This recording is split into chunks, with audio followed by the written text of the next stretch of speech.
지금 프랑스가 발칵 뒤집혔습니다. 프랑스 파리 소방청의 고위 간부가 서울의 구조 시스템을 체험한 뒤 충격적인 말을 남긴 건데요. 한국은 시민 한 사람이 구급대원입니다. 이 한마디가 프랑스 언론을 강타했고 정부 내부에서는 즉시 긴급회의가 열렸습니다. 지금껏 우리가 놓치고 있던 게 뭔가? 라는 반성이 나오기 시작한 겁니다. 심지어 일부 관료들은 한국의 구조 시스템을 본떠야 한다며 정책 제안서까지 준비 중이라고 합니다. 도대체 그는 한국에서 어떤 광경을 목격했던 걸까요? 지금부터 그 놀라운 이야기를 들려드리겠습니다. 사연 시작 전 좋아요와 구독 버튼 눌러주시면 콘텐츠 제작에 큰 힘이 됩니다. 그럼 사연 시작하겠습니다. 저는 프랑스 파리 소방청에서 구조국장을 맡고 있는 장피에르 르블랑입니다. 올해로 소방관 생활만 20년이 넘었으니 불길과 사고 현장에서 산전수전 다 겪었다고 자부합니다. 제가 가장 믿는 건 철저한 규율과 명확한 매뉴얼이죠. 어떤 위험한 상황에서도 당황하지 않고 매뉴얼만 지키면 사람을 구할 수 있다고 믿었습니다. 그런데 어느 순간부터 프랑스의 구조 시스템에 작은 균열이 생기기 시작했어요. 작년 파리 근교의 큰 병원에서 대형 화재가 발생했는데 현장 지휘 혼선으로 구조가 늦어지는 참담한 일이 벌어졌습니다. 그때 저는 뼈아프게 깨달았죠. 우리의 매뉴얼과 규율이 모든 상황을 해결해주지는 않는다는 걸 말입니다. 결국 구조 지연으로 인명피해가 커졌고 프랑스 전역에서 비판 여론이 거세게 일어났어요. 파리 소방청은 전례 없는 위기에 놓였고 정부와 내무부는 이 상황을 타개할 방안을 급하게 찾고 있었습니다. 불은 진압했지만 제 마음속에는 죄책감의 불씨가 꺼지지 않고 남아있었죠. 매일 밤 악몽에 시달리며 더 잘할 수 있었을 텐데라는 생각이 머릿속을 떠나지 않았어요. 그러던 어느 날 저는 뜻밖의 제안을 받았습니다. 한국과 함께 긴급구조 합동훈련을 하자는 계획이었죠. 처음 이야기를 들었을 때 제 반응은 시큰둥했어요. 한국이라니요? 솔직히 구조 시스템에서 한국이라는 나라가 특별히 뛰어나다는 이야기는 들어본 적이 없었으니까요. 더군다나 제가 알기로는 아시아의 작은 나라였고 소방 시스템이라고 해봐야 크게 다르지 않을 거라 여겼습니다. 사무실로 돌아와 한국에 대한 자료를 뒤적이면서도 마음은 복잡했어요. 형식적인 외교 행사일 뿐이라 생각했죠. 하지만 결정이 내려졌으니 어쩌겠습니까? 저를 포함한 4명의 대표단이 서울로 가게 되었고 저는 출발 전부터 별 기대 없이 짐을 꾸렸습니다. 집에서 가방을 싸며 아내 마리에게 불평을 늘어놓았죠. 아시아까지 가서 뭘 배우겠어? 우리가 이미 세계 최고의 소방 시스템을 갖추고 있는데. 마리는 그저 빙긋 웃으며 말했어요. 당신 가끔은 그 고집을 내려놓아야 할 때도 있어요. 새로운 시각이 필요할지도 모르잖아요. 그 말이 왠지 가슴을 찔렀습니다. 떠나는 날 아침 저는 동료들에게 말했어요. 이거 그냥 정부에서 보여주기식 행사하는 거야. 뭐 별로 배울 것도 없을 거고 큰 기대하지 말자고. 공항에서 만난 마르셀, 소피, 앙투안의 표정에서도 저와 비슷한 생각이 읽혔습니다. 우리 모두 이번 출장을 그저 형식적인 의무로만 여기고 있었죠. 서울로 향하는 비행기 안에서도 마음은 그대로였어요. 기대도 없었고 설렘도 없었습니다. 창밖으로 펼쳐진 구름을 바라보며 한숨만 내쉬었죠. 긴 비행시간 내내 저는 파리에서의 실패한 구조작전을 되돌아보고 있었습니다. 아마도 한국에서의 시간도 그저 형식적인 과정에 불과할 거라고 생각했어요. 그러나 제가 간과했던 것이 하나 있었습니다. 제가 맞닥뜨릴 서울에서의 경험이 앞으로 제 인생에 큰 변화를 가져올 줄은 꿈에도 몰랐으니까요. 비행기가 서서히 고도를 낮추며 13시간이라는 비행 끝에 인천공항에 도착했습니다. 인천에서 서울로 향하는 공항버스 안 창밖으로 펼쳐진 풍경에 저는 묘한 감정을 느꼈어요. 고층 빌딩들이 마치 숲처럼 질비하게 서 있고 도로는 상상 이상으로 정돈되어 있었죠. 생각보다 발전한 도시네요. 제 옆자리에 앉은 소피가 말했습니다. 저는 그저 고개만 끄덕였죠. 마음속으로는 여전히 겉모습만 그럴듯한 거겠지라는 생각이 지배적이었습니다. 서울 시내에 들어서자 숙소로 향하던 차량이 갑자기 속도를 줄였어요. 앞쪽에서 무슨 일이 벌어진 듯 했습니다. 저는 무심코 창밖을 내다봤죠. 교통사고입니다. 운전기사가 통역사를 통해 말했어요. 차 2대가 부딪힌 현장이었고 한 사람이 도로에 쓰러져 있었습니다. 제 심장이 빠르게 뛰기 시작했어요. 직업병이라고 할까요? 위급 상황을 목격하면 자연스레 몸이 반응하죠. 잠시 내려봐도 될까요? 제가 통역사에게 물었고 그녀는 운전기사에게 상황을 설명했습니다. 버스에서 내려 사고 현장으로 걸어갔어요. 프랑스에서라면 이미 혼란스러운 상황이 됐을 텐데 이상하게도 주변은 침착했습니다. 도로 한쪽에는 차들이 질서 있게 멈춰 서 있었고 몇몇 시민들이 다친 사람 주위에 모여 있었죠. 그리고 제가 현장에 도착하기도 전에 들려온 사이렌 소리. 뒤돌아보니 이미 구급차와 경찰차가 도착하고 있었어요. 벌써요? 저도 모르게 중얼거렸죠. 신고가 된 지 몇 분이나 지났을까요? 시계를 확인해 보니 사고를 목격한 지 겨우 5분도 채 되지 않았습니다. 파리였다면 최소 15분은 걸렸을 텐데요. 더 놀라운 건 그 다음이었습니다. 구급대원들이 현장에 도착하자마자 마치 연습한 듯 각자의 위치로 빠르게 이동했어요. 한 명은 부상자의 상태를 확인하고 다른 한 명은 주변 상황을 파악하며 또 다른 한 명은 이미 응급 처치를 시작했습니다. 그들의 움직임에는 군더더기가 없었어요. 마치 오케스트라의 연주자들처럼 정확하고 조화로웠습니다. 더 인상적인 건 시민들의 반응이었어요. 누군가 지시하지 않았는데도 모든 차량들이 자연스럽게 한쪽으로 비켜서 구급차와 경찰차의 길을 열어주었습니다. 심지어 몇몇 시민들은 교통정리를 돕기도 했죠. 이건 훈련된 건가요? 저는 통역사에게 물었어요. 그녀는 웃으며 답했습니다. 아니요, 그냥 보통 이렇게 해요. 제 옆에 서 있던 마르셀이 작게 휘파람을 불었습니다. 놀랍군. 그의 표정에도 놀라움이 역력했어요. 20년 넘게 파리의 구조 현장을 지켜본 우리에게 이런 효율성은 신선한 충격이었습니다. 현장에서 지켜보니 더욱 놀라운 점이 있었어요. 구급대원들은 단 한마디의 고함도 혼란스러운 지시도 없이 정확하게 소통하고 있었습니다. 무전기로 간략하게 상황을 공유하고 눈빛만으로도 서로의 의도를 파악하는 듯했죠. 파리에서는 상상도 할 수 없는 광경이었습니다. 르블랑 씨, 이제 가볼까요?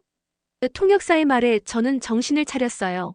사고자는 이미 구급차에 실려 병원으로 향하고 있었고 경찰은 빠르게 현장을 정리하고 있었습니다. 사고 처리가 완료되기까지 걸린 시간은 고작 15분 정도였어요. 버스로 돌아가는 길에 저는 계속해서 조금 전 목격한 광경을 떠올렸어요. 훈련도 아니고 실전이 이 정도라고. 제 마음속에 작은 의문이 생겼습니다. 이런 효율성이 우연일까요? 아니면 시스템의 차이일까요? 소피가 제 생각을 읽기라도 한 듯 말했어요. 마치 다른 세계 같아요. 그렇죠? 저는 천천히 고개를 끄덕였습니다. 제 고정관념이 조금씩 흔들리기 시작한 순간이었죠. 숙소에 도착한 후에도 그 장면이 계속 머릿속을 맴돌았어요. 노트북을 열고 한국의 재난 대응 시스템에 대해 좀 더 알아보기로 했습니다. 이게 단순한 우연이 아니라면 분명 우리가 배울 점이 있을 테니까요. 처음으로 이 출장에 작은 기대가 생겼습니다. 하지만 이건 시작에 불과했어요. 다음 날 아침 우리는 서울 종합방재센터를 방문하게 되었습니다. 119 종합상황실이라고 불리는 이곳은 한국 전역의 재난 상황을 관리하는 중추신경과도 같은 곳이었어요. 처음 들어선 순간 저는 그저 평범한 관제센터를 예상했습니다. 하지만 문을 열자마자 눈앞에 펼쳐진 광경은 제 예상을 완전히 뒤엎었죠. 거대한 스크린들이 벽면을 가득 채우고 있었고 수십 명의 요원이 각자의 모니터 앞에서 바쁘게 움직이고 있었습니다. 아무런 소음도 없었어요. 그저 키보드 소리와 간간히 들리는 무전 소리뿐이었죠. 마치 미래의 관제센터를 방불케 했습니다. 이곳에서는 서울시 전역에서 발생하는 모든 재난 상황을 실시간으로 모니터링하고 있습니다. 안내를 맡은 김 과장의 설명이 이어졌어요. 119에 걸려오는 모든 신고는 이곳으로 집중되며 인공지능이 먼저 판단해 우선순위를 매깁니다. 인공지능이라는 단어에 저도 모르게 눈썹이 올라갔습니다. 인공지능이요? 그게 어떻게 작동하는 건가요? 제 질문에 김 과장은 자랑스러운 표정으로 대답했어요. 신고가 들어오면 AI가 먼저 상황의 심각성, 필요한 자원, 최적의 출동 경로까지 계산합니다. 동시에 해당 지역의 CCTV와 드론을 자동으로 연동해 실시간 영상을 전송하죠. 또한 신고자의 위치 정보도 자동으로 파악됩니다. 그 말을 증명하듯 갑자기 한 모니터에 빨간 불이 들어왔습니다. 화재 신고였어요. 놀라운 건 그 다음이었죠. 신고 접수와 거의 동시에 주변 CCTV 화면이 자동으로 모니터에 띄워졌고 가장 가까운 소방서와 출동 가능한 차량 정보가 화면 한쪽에 표시되었습니다. 심지어 교통 상황을 고려한 최적의 경로까지 표시되더군요. 신고 접수부터 출동 지시까지 걸리는 시간이 평균 30초 이내입니다. 김 과장의 말에 저는 믿기지 않았어요. 파리에서는 신고 접수 후 상황 파악, 자원 배치 결정까지 최소 5분은 걸리는데 말이죠. 제 옆에 있던 마르셀이 작게 속삭였습니다. 이게 가능해? 우리는 아직도 상황실에서 회의를 한다고? 맞습니다. 파리에서는 대형 재난 상황 시 상황실의 결정권자들이 모여 회의를 통해 출동 순서와 자원 배치를 결정합니다. 그 과정에서 귀중한 시간이 흘러가죠. 하지만 이곳에서는 인공지능이 순식간에 그 모든 결정을 내리고 사람은 그저 확인만 하면 되는 시스템이었습니다. 이 시스템을 도입한 이후 초기 대응 시간이 평균 3분 단축됐습니다. 김 과장이 자랑스럽게 말했어요. 초기 3분이 생명을 구하는 결정적 시간이니까요. 그 말을 듣는 순간 작년 파리병원 화재 현장이 떠올랐습니다. 그때 우리는 상황실에서 10분간 회의를 했고 그 사이 귀중한 생명들이 연기 속에 갇혔었죠. 만약 그때 이런 시스템이 있었다면 생각만 해도 가슴이 아팠습니다. 상황실을 나오며 제 마음은 복잡했어요. 한편으로는 감탄했지만 다른 한편으로는 부끄러움이 밀려왔습니다. 우리가 그토록 자랑스러워하던 프랑스의 시스템이 이렇게 뒤처져 있었다니. 우린 아직 회의 중인데 여긴 벌써 현장에 도착했군. 복도에서 저는 혼잣말처럼 중얼거렸습니다. 소피가 제 어깨를 두드리며 말했어요. 아직 첫날인데 벌써 이렇게 충격적이라니. 앞으로 뭐가 더 기다리고 있을까요? 정말이지 저도 궁금했습니다. 이게 시작에 불과하다면 앞으로의 시간은 어떤 깨달음을 가져다 줄까요? 제 마음속 어딘가에서 작은 변화가 시작되고 있었습니다. 합동훈련 셋째 날, 우리는 서울 동부에 있는 대형 시장 인근에서 화재 대응 훈련을 진행하기로 했습니다. 훈련 현장에 도착하자 한국 소방대원들이 이미 모든 장비를 세팅해놓고 우리를 기다리고 있었어요. 놀라운 건 이 훈련이 일반 시민들에게 공개된 상태로 진행된다는 점이었습니다. 시민들 앞에서 훈련을 하나요? 저는 의아했습니다. 프랑스에서는 항상 통제된 환경에서만 훈련을 하니까요. 그럼요. 시민들에게 실제 재난 상황에서 어떻게 대처해야 하는지 보여주는 교육적 효과도 있습니다. 한국 측 팀장인 박소방경의 대답이었어요. 훈련이 시작되고 우리는 가상의 화재 상황을 설정했습니다. 프랑스식 접근법과 한국식 접근법을 비교하며 진행하던 중이었죠. 그런데 갑자기 멀리서 검은 연기가 피어오르는 게 보였어요. 처음에는 훈련의 일부인 줄 알았습니다. 저건 훈련이 아닙니다. 실제 화재입니다. 박소방경의 외침과 함께 훈련 중이던 소방대원들의 표정이 일제히 바뀌었습니다. 놀랍게도 훈련 중이던 모든 장비가 순식간에 실전 모드로 전환되었어요. 훈련용 호스에서 실제 물이 나오기 시작했고 대원들은 완전 무장한 채 차량에 탑승했습니다. 르블랑 씨, 우리와 함께 가시겠습니까? 박소방경의 제안에 저는 망설임 없이 고개를 끄덕였어요. 이건 실제 상황을 볼 수 있는 기회였으니까요. 소방차에 탑승하자마자 우리는 빠른 속도로 화재 현장을 향해 달렸습니다. 놀라운 건 도로 위의 모든 차량들이 마치 약속이라도 한 듯 소방차를 위해 길을 비켜주었다는 점이었어요. 심지어 빨간 신호등에서도 차들은 자연스럽게 소방차에게 우선권을 내주었습니다. 파리에서는 상상도 할 수 없는 일이네요. 저는 감탄을 금치 못했습니다. 파리에서는 소방차가 도로를 헤쳐나가기 위해 끊임없이 경적을 울려야 하니까요. 화재 현장에 도착하자 또 한 번 놀라움이 밀려왔습니다. 주변 시민들이 이미 자발적으로 안전선을 형성하고 다른 시민들을 대피시키고 있었어요. 누군가의 지시 없이도 모두가 자신의 역할을 알고 행동하는 듯 했습니다. 소방대원들은 놀라운 속도로 현장에 진입했어요. 누구 하나 소리 지르거나 혼란스러워하는 모습 없이 마치 물 흐르듯 자연스럽게 각자의 위치로 이동했습니다. 박소방경은 무전 몇 마디로 전체 상황을 지휘했고 대원들은 그의 지시에 완벽하게 호응했어요. 이곳에선 실전이 훈련보다 더 정돈되어 있다. 저도 모르게 감탄이 흘러나왔습니다. 화재는 시장 한 구석의 작은 상점에서 시작된 것이었어요. 다행히 큰 불로 번지기 전에 통제되었고 인명피해도 없었습니다. 하지만 제가 본 건 불이 아니라 그 불을 대하는 사람들의 자세였어요. 현장 수습이 끝나고 우리가 돌아가는 길 박소방경이 물었습니다. 어떻게 생각하세요? 우리의 대응 방식에 대해서요. 저는 솔직하게 답했어요. 놀랍습니다. 특히 시민들의 협조가 인상적이었어요.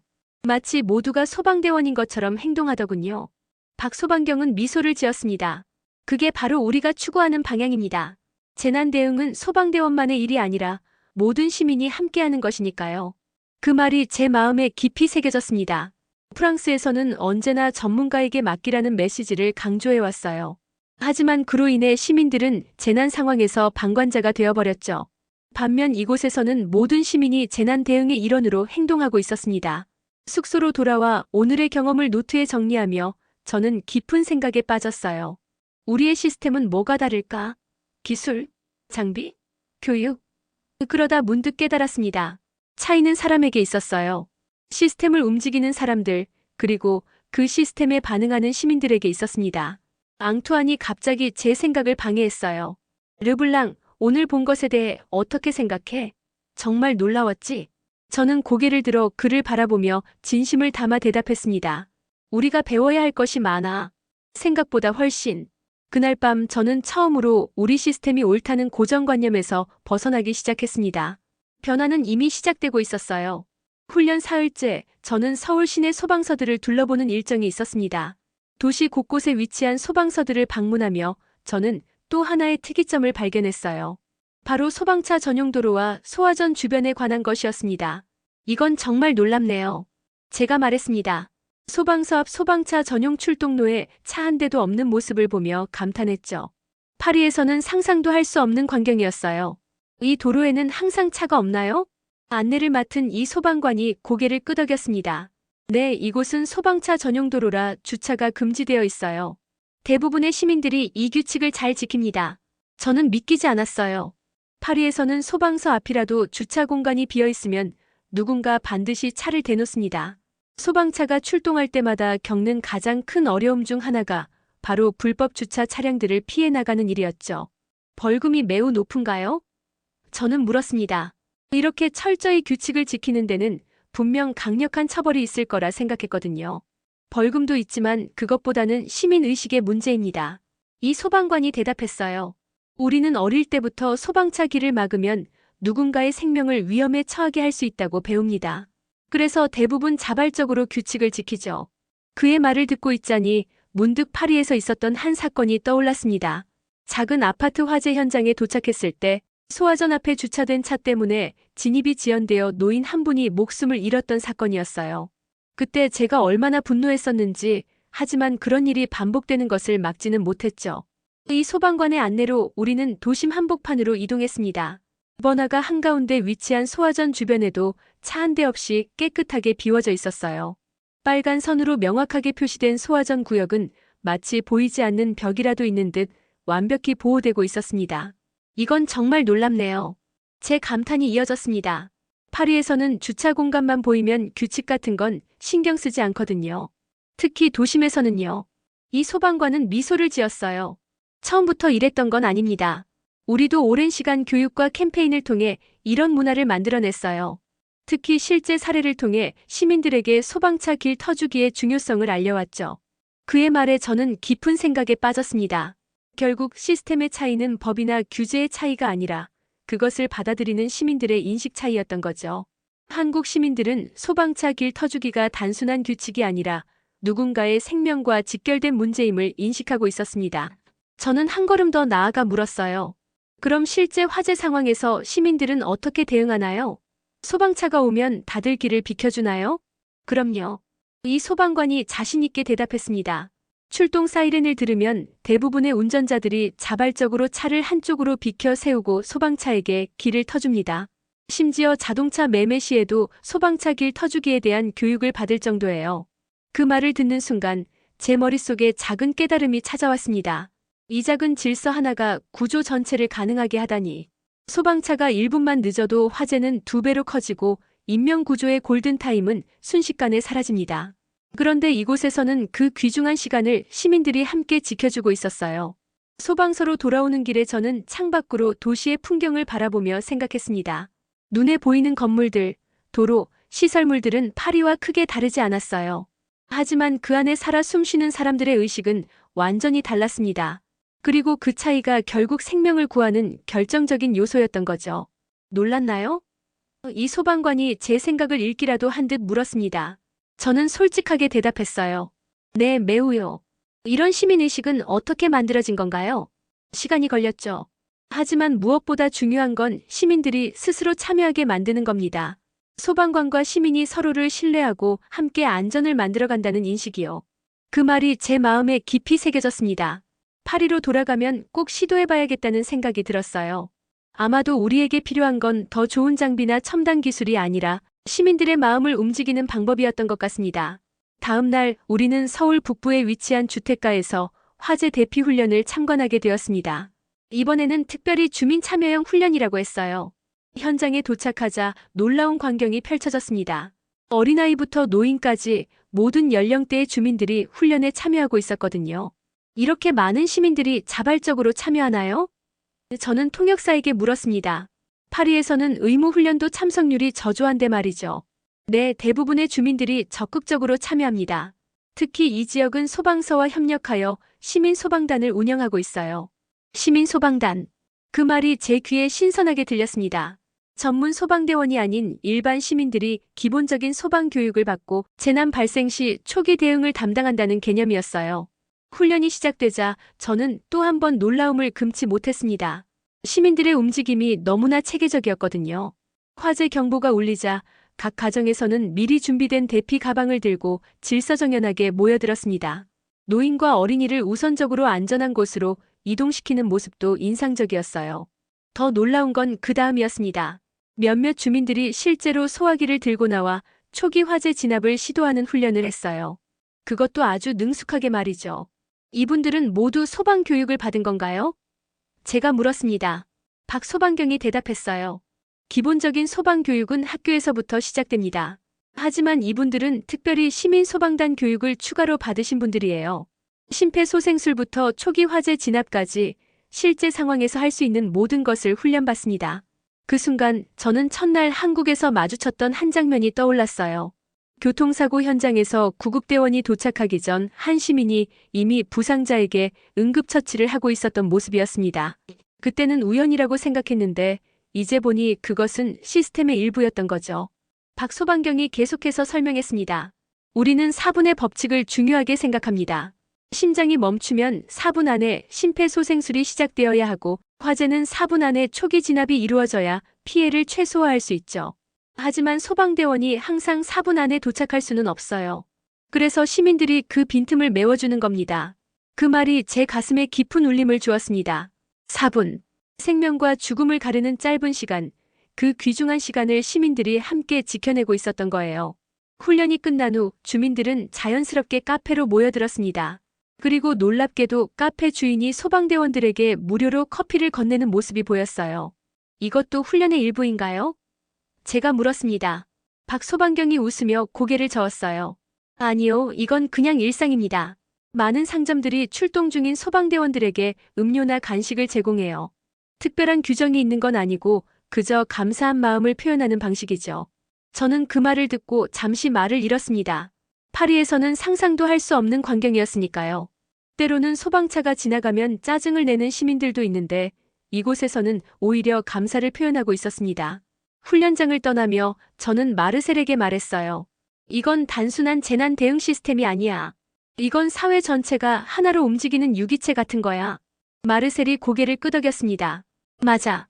우리는 항상 기술과 장비에만 집중했는데 정작 가장 중요한 건 사람이었어.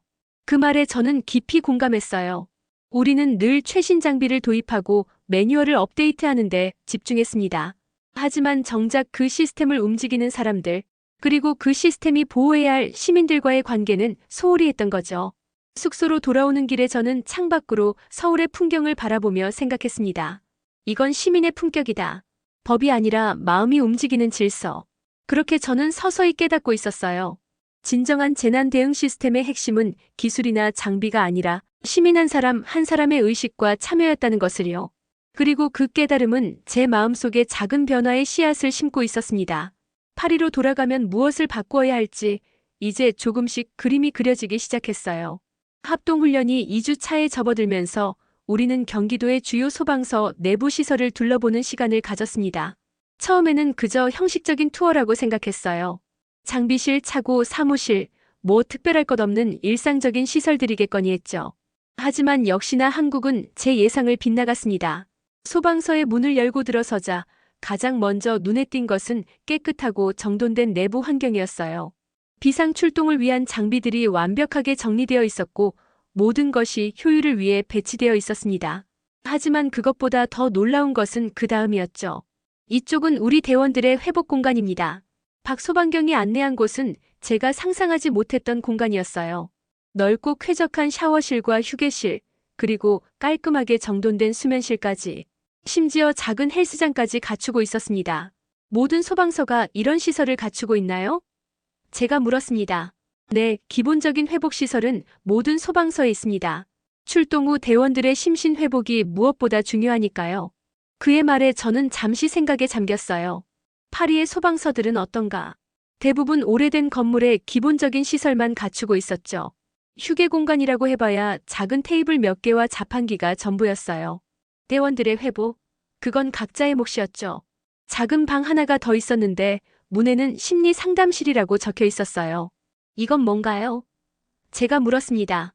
트라우마 관리 공간입니다. 박 소방경이 대답했어요. 대원들이 충격적인 현장을 목격하고 돌아오면 이곳에서 전문 상담사와 이야기를 나눕니다. 특히 인명피해가 있는 사고 후에는 의무적으로 상담을 받도록 하고 있어요. 그 말을 듣는 순간 제 가슴 한켠이 아려왔습니다. 몇 년 전 제 부하 중 한 명이 어린아이를 구하지 못한 후 심각한 우울증에 시달렸던 일이 떠올랐어요. 그때 우리는 그에게 어떤 심리적 지원도 제공하지 못했습니다. 그저 강해져야 한다는 말뿐이었죠. 그리고 이건 가족 지원 프로그램 안내입니다. 벽에 붙은 포스터를 가리키며 박 소방경이 말했어요. 소방대원 가족들을 위한 상담과 커뮤니티 활동을 지원하고 있어요. 가족의 이해와 지지가 대원들의 정신 건강에 중요하니까요. 순간 제 눈앞이 흐려졌습니다. 20년 소방 생활 동안 저는 얼마나 많은 밤을 악몽에 시달리며 보냈을까요? 그리고 제 아내 마리는 얼마나 많은 밤을 걱정으로 뜬 눈으로 지새웠을까요? 하지만 우리는 그것을 그저 직업의 일부로 받아들였을 뿐 어떤 지원 시스템도 기대하지 않았습니다. 이건 정말 놀랍네요. 제 목소리가 살짝 떨렸어요. 이런 시스템이 소방서에 있다니. 박 소방경이 미소를 지었습니다. 처음부터 이랬던 건 아니에요. 우리도 오랜 시간 시행착오를 겪었죠. 하지만 결국 깨달았어요. 구조하는 사람을 보호하지 않으면 그 누구도 제대로 구조할 수 없다는 것을요. 그 말이 제 마음을 깊이 울렸습니다.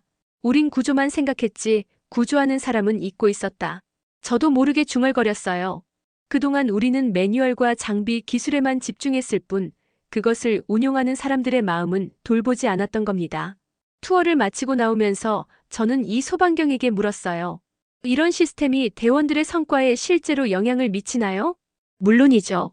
그가 자신있게 대답했습니다.